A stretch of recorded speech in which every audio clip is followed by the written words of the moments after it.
Blessed be y'all, this is Jen Fremont. I'm going to talk a little bit today about I've seen too much to turn back.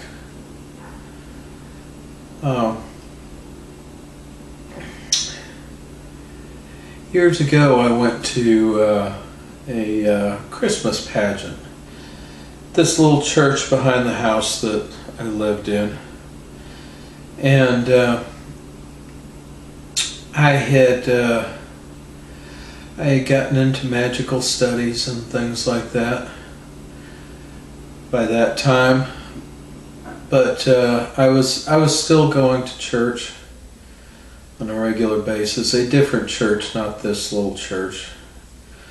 I've been going to another one for a while, and or maybe I had stopped going by then. I don't remember exactly, but anyway, I went to this Christmas pageant with my mom, and it felt, at the time, it felt so easy and comfortable that I could just slip back to that. I went to a church service this morning, and granted, it was a much more liberal church than the other churches that I have been to. Well, I also went to a service with my mother when she came to visit, a regular Baptist church. The one I went to this morning was United Church of Christ, which is supposed to be similar to Unitarian Universalist, except with much more decided Christian theology to it. But I can't go back. I have seen too much at this point to go back. In some ways that's sad, but in some ways it's a very good thing, because I am out there. I am living a much more spiritual life than I ever would going to church.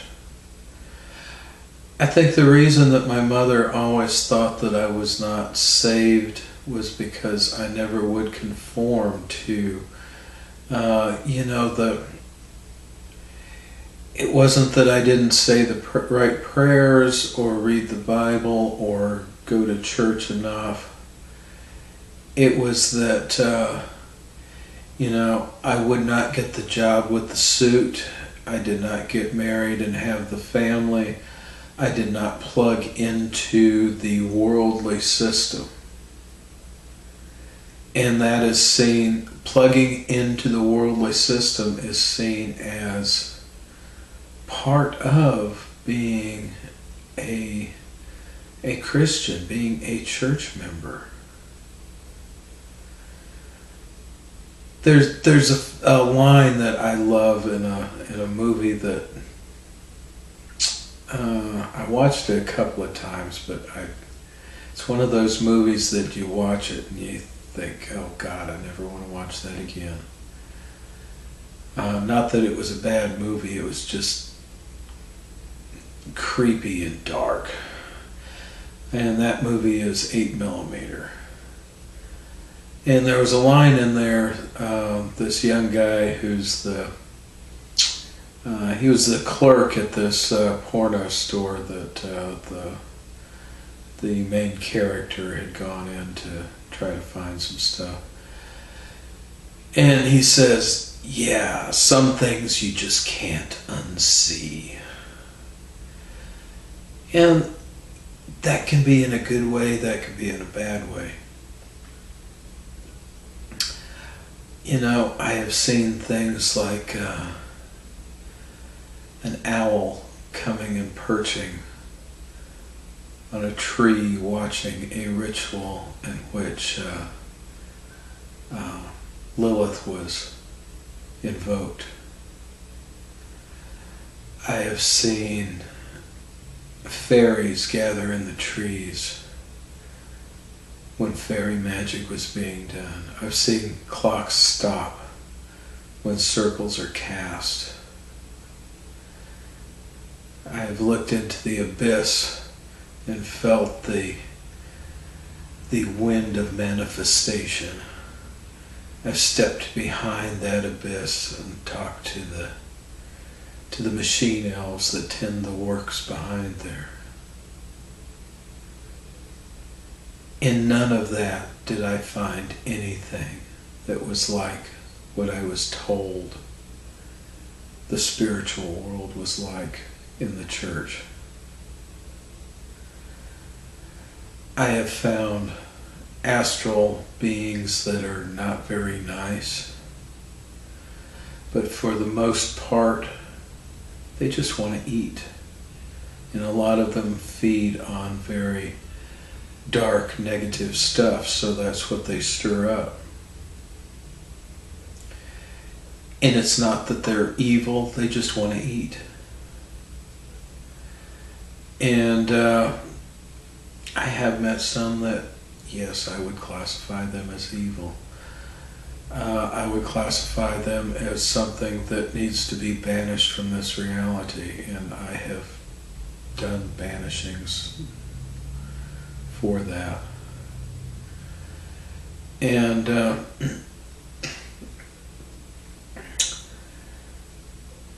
all of this, how can you go back to a simple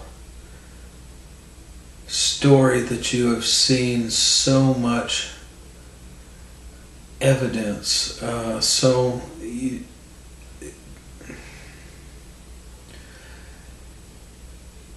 you've read so much, you know that there's differences in the Bible, you know that from the research that you have done how much it has changed over time, and that it was written by people who part of their way of doing things was to change the message for the audience. It was not something that was done maliciously or something like that, but that's just what they did. And that is not ever told to you that is the way things were. It's part of the Western tradition. But we are to believe that it has come down unchanged through history because it was the Word of God. And if you don't believe it's the Word of God, you need to read it because it will tell you it's the Word of God. And that is circular logic. It says so because it says so. It is because it says so. And that is simply untrue. But modern people who would think that, the old superstition of crossing a black cat's path is bad luck. They would think, oh, that's superstition. Or walking under a ladder or something like that. Oh, that's superstition. Why would you think that? But yet they will go and see. They will do the circular logic and say that, no, this is the unchanged Word of God. I am not saying that the Bible does not have anything of use in it. I think it does. But I think there's also a lot of other books like the Gospel of Thomas that has useful stuff in it. And to me, that is more the teachings of Jesus, because it is the sayings of Jesus. It is the condensation of what Jesus talked about. And it, in a lot of ways, it's different, and it messes with people's minds. That's why they don't want to deal with it. They don't want to read it. They will say that, it's of the devil. The that you should not read anything that's not in the canon. And there were many, many writings that did not make it into the canon. When you really get it from your head to your heart and understand that, it's very, very hard to go back to the simple story. And that's where I'm at right now. I can't go back. I can't unsee. I think anybody who practices magic for any length of time and really, does something with it will find that they will have all these experiences that they cannot quantify in any sort of sense that other than there is energies that they are working with that are outside of what is usually known. Too many coincidences, things like that. And it's not faith. You don't have to put your faith into it. It's something that you see with your own eyes and you understand. But yet, if you start just believing in it blindly and not take it any further than that, you'll end up trapped in the same place. It's hard to balance on that razor's edge of belief and not belief. Always questioning. But at the same time, put yourself in a certain mindset to do a certain magical work. And changing the mindsets that I put myself in. I find it very difficult to get into the Christian mindset anymore. I find it very difficult to get into the pagan mindset anymore. I understand the heathen mindset is still something that I can work with.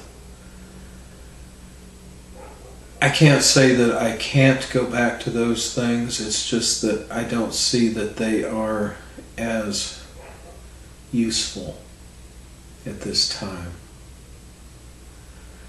So, well, let go of them. Let go of what is not useful to me. I won't tell you not to, do your pagan practice or your Christian practice or whatever. I won't tell you that because I stepped through a lot of different steps to get to where I am. And if I hadn't done those things in the past, I wouldn't be where I'm at now. So, keep practicing. And eventually, you will see so much that you can't go back. You will not want to go back. People will tell you to go back and you'll be like, oh, what the hell? Why would I want to do that? And there's a lot of pressure in the world to go back and conform and be a rice Christian. And a rice Christian, I learned that term not too long ago. That's somebody who, does all the ceremonies and bows their head and does all the stuff just so they can get a bowl of rice. Which happens in a lot of countries that the missionaries come to. It happens here too. In the homeless shelters and things like that. There's a lot of folks that, they go through the motions and everything just so that they can get a meal and a place to stay. But it eats at them. It eats at them. And I think that's why so many of them take drugs, because they're living a lie and they don't actually consciously know what that lie is, but it's eating at them. I know that's why I drank and did drugs and stuff for so many years, because I was trying to dull that pain of living a life that was a lie. And once I dragged those lies out into the light of day and figured out all the programming and all that crap that went along with it, I didn't need to pick up that drink. I didn't need to light up that joint. I didn't need it. I didn't want it. I didn't think about it. So, this is Jen Freemind. Blessed be y'all.